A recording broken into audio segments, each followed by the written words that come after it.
Well, hey, what's up, guys? It is Dave Beaver, Pastor Dave Beaver to some of you. And hey, happy Easter weekend. First of all, let's just start by saying that, man, tomorrow is Easter Sunday morning.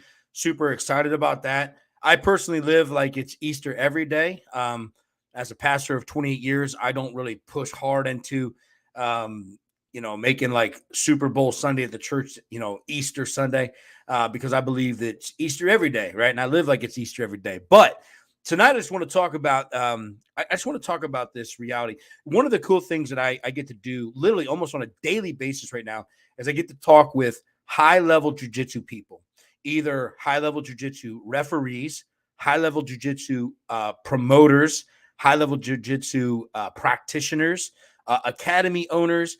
It's just part of my daily life. I love jujitsu, so I enjoy getting to watch jujitsu every day. In some capacity, I'm either studying or reading or rolling or watching or having conversations as we're getting ready for our big show, the Twisted Church Big Show, Faith and Violence Tour 1, May 14th, going down Circleville, Ohio at the Everett Center. Tickets are available now. You need to get over to the Twisted Church page, buy your tickets early, or you can stand in line the day of. But man, it's a great day of grappling. The 16-man tournament is loaded. I mean, we got guys that are ranked number 8, number 9, number 15 in the world. It's phenomenal. It's literally a great card. We have a seasoned ADCC referee who has, been highly recommended to me, and so we're bringing him in. Just phenomenal. But I want to talk tonight about the difference between tournament composition and gym rolls, hard gym rolls, right? There is a major difference, right? So listen, there's people in a gym, right? There's people that go to the gym and they treat all of their hard rolls in the gym like it's a competition, right? You've rolled with those people. I've rolled with those people. As I have gotten out now to other gyms, there are some times that people, they might not sign up for a tournament, but they go hard in the gym, right? Every roll is like they're ripping and yanking and they're going for it like it's the gold, right? But there's something about rolling hard in your gym that is way different than rolling at a tournament.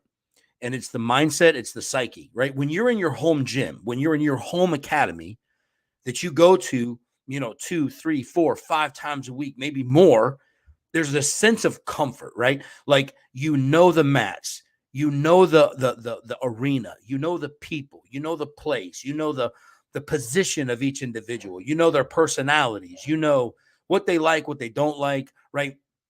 And when you roll with the same people week after week after week, you get to know their tendencies and they get to know yours. You're like, okay, I know this guy loves heel hooks. Okay, I know this guy loves to pull guard and he loves this sweep and he loves this choke.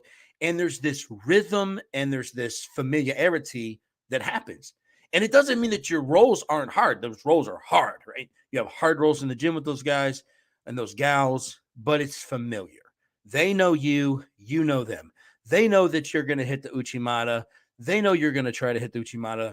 You know they're going to try to pull guard. And it's not that it's not a hard roll. It's still a hard roll. It's going to be who makes the mistake and the game of inches, and that's cool.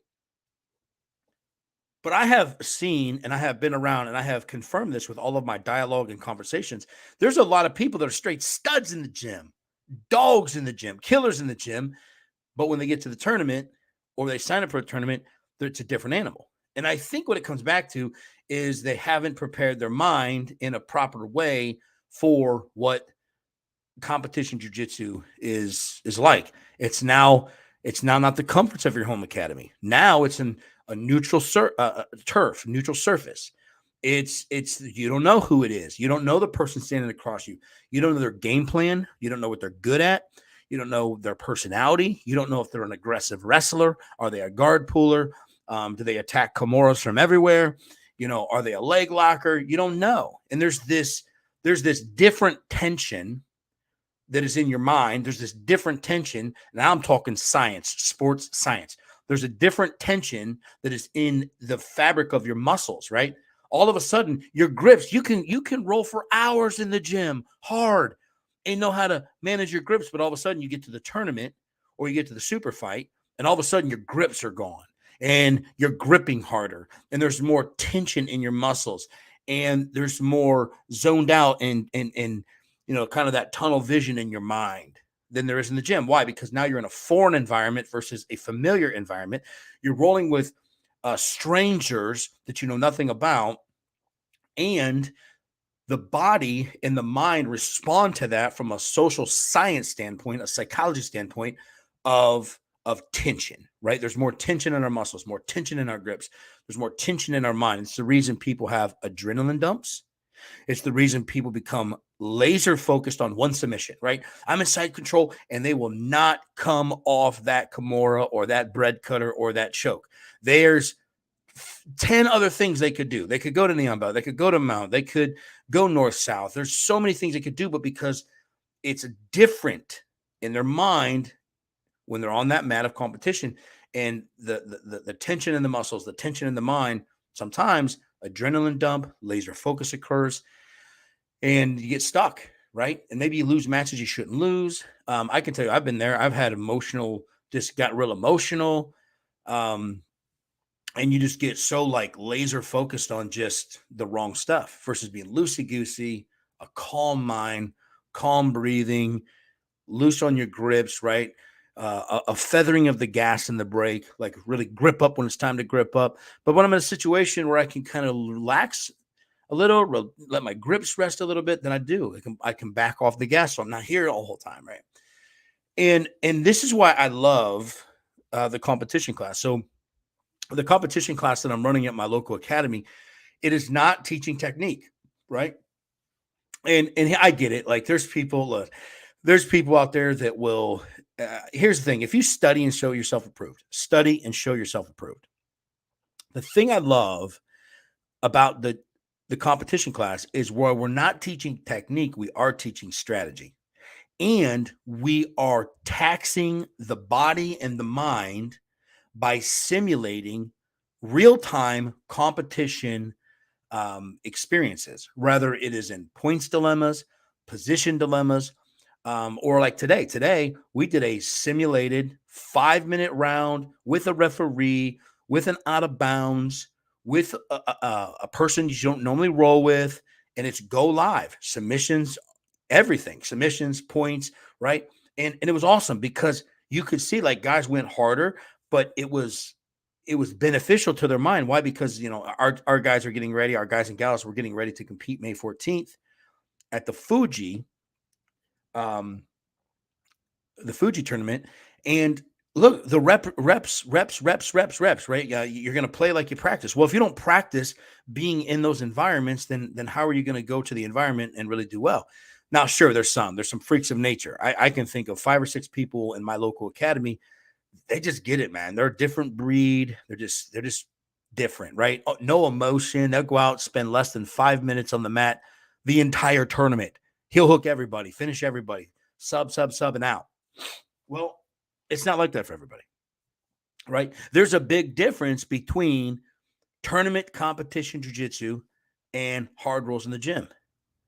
And I'm encouraged because as we position and put ourselves in those hard rolls, in those training environments, those bad situations. I'm in a gassed situation. I'm tired, but I got to start this round with a guy on my back with a seatbelt, no hooks, but here we go. I got to start where in my mind I'm down by 4 points and I got 2 minutes to work and it's live goes. And after a 30-second break, I'm back with this situation. And changing those dynamics changes the psyche of the mind. Now, when I get out there, or you get out there on the mat at the Fuji or the Grappling Industries or whatever tournament, the IBJJF, the Faith and Violence Tour, the Kumite, you've been there. You've simulated these horrible situations, these wrestling practices, these takedowns, these sprawls, these submission attempts, these bad positions that you've had to work out of, and you have changed the psychology of your mind for that moment that you're going to have on the 14th or in the future. You're going to feather your grips because in practice how you burn them up. In your mind, hey, it's live go. I've been doing this week after week after week after week. So now competition, I do this in my gym, right? But the truth is I think sometimes people get too comfortable with their hard rolls in their gym because they get very familiar. It's familiar. Look, listen, here's the deal. The other part I want to talk about in this is, hey, listen, weight matters and strength matters. I hate the fact that people are like, oh, it's jujitsu, blah, blah, blah. The weight does matter and strength matters. Now, we joke and say, oh, just don't try to overpower everything and be strong. Okay, but here's the deal. If you're big and you're strong and you know jujitsu, then being big and strong is an advantage. So here's the bottom line. If I weigh 195 pounds as a 4-stripe blue belt, and there's another blue belt who has equal or comparable skill set, knowledge, and technique as me, the 195 to the 225, the extra weight and that extra strength does make a difference.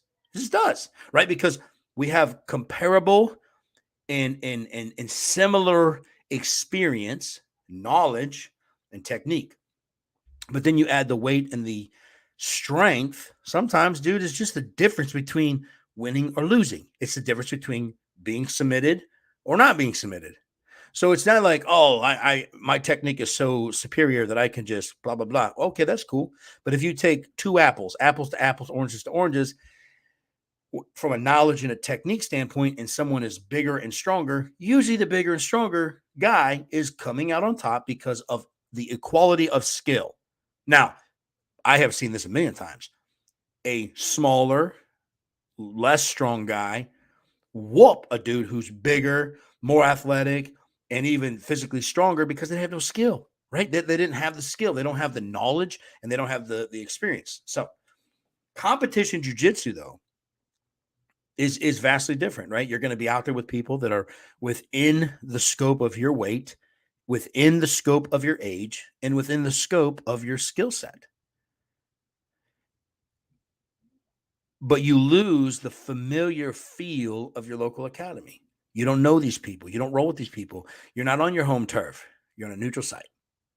I would encourage everyone and anyone, look, man, if you're from around the area and you want to jump down, every Sunday, 1 o'clock to 2 p.m., 1 to 2, 2:30 p.m., we get it in, man. It is a hard hour.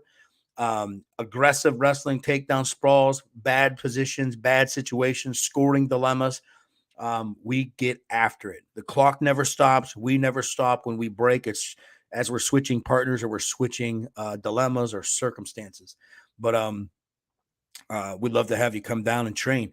That's the other part. Even if everyone that shows up to the competition class is the same 12 to 15 people every week, even that becomes familiar. So having new bodies and new people and new faces and new spaces, we all get better together, right? We shape the dog inside our mind. So that when I'm in this situation, there's no adrenaline dump. There's no emotion. There's no overzealousness. And I've been here. I've been doing this week after week after week. And that's what I want to help people to do. I want to help people to gain a mental and a psychological experience so that it flows through the science of their body as an athlete when it comes competition day by simulating and creating these chaotic cultures that we can practice that chaos, right? Man, we're going to play like we practice. So super pumped. And I just want to talk about it tonight, man. I love talking about jiu-jitsu. I love talking about Jesus. Those are my two favorite topics in this world. It just is. My faith. I love Easter.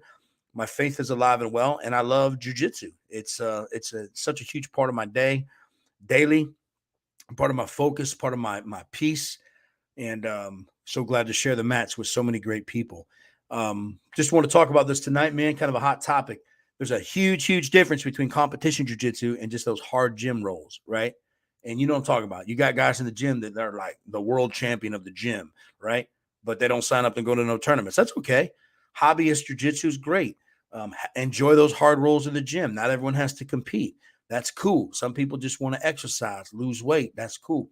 But if you plan on competing, anyone who is competing or plans to compete on at any level, you want to do a super fight, you want to do a local tournament, you want to do some IBJJFs, whatever, dude, you got to put yourself into chaos. That's just the bottom line. In my opinion, you will set yourself up for shock and awe and potentially failure if you wait to competition day to experience the competition environment. Put yourself in those foreign places, put yourself with those foreign people, put yourself with those foreign experiences that are live goes that are going to hurt, right? You're going to bleed, you're going to sweat, you're going to get black eyes, you're going to get because it's live. It's kill or be killed mentality. And you can't train like that every day, but you need to train like that. In my opinion, for me, at least one time a week. It has to be live, hard cardio, hard wrestling, hard scrambles, hard submissions, kill or be killed type of a practice, right? So I say that to anyone planning to compete. If you're not planning to compete, then don't worry about it, right? Just go and drill, go work the curriculum, have some nice hard rolls before class or after class, right? Be undefeated in that realm. It's totally cool. Submit everybody. But if you're planning to sign up and compete somewhere, get yourself to the chaos. Rather it's with our competition class, that's cool. Or cross train. I'd say even go to another gym and get some cross training with some dogs over there that they don't know your game and you don't know their game. And it's just a kind of all in type of deal that changes the chaos in your mind. Competition day, it changes the tension in the what happens to our muscles scientifically in our body from a psychology standpoint when we have simulated the chaos that we will encounter come competition day. You dig it? So suffer in the gym now, have success on competition day. It doesn't mean you're going to win everything. You might go lose. But what you will not lose from is your mind and your body not being prepared. Put yourself in the fire and then go get in the fire. And now it's just about jiu-jitsu and it's about skill. It's not about having a adrenaline dump or having an emotional block or spazzing out or having extra tension in your body. Be there. Put yourself there. Suffer in practice.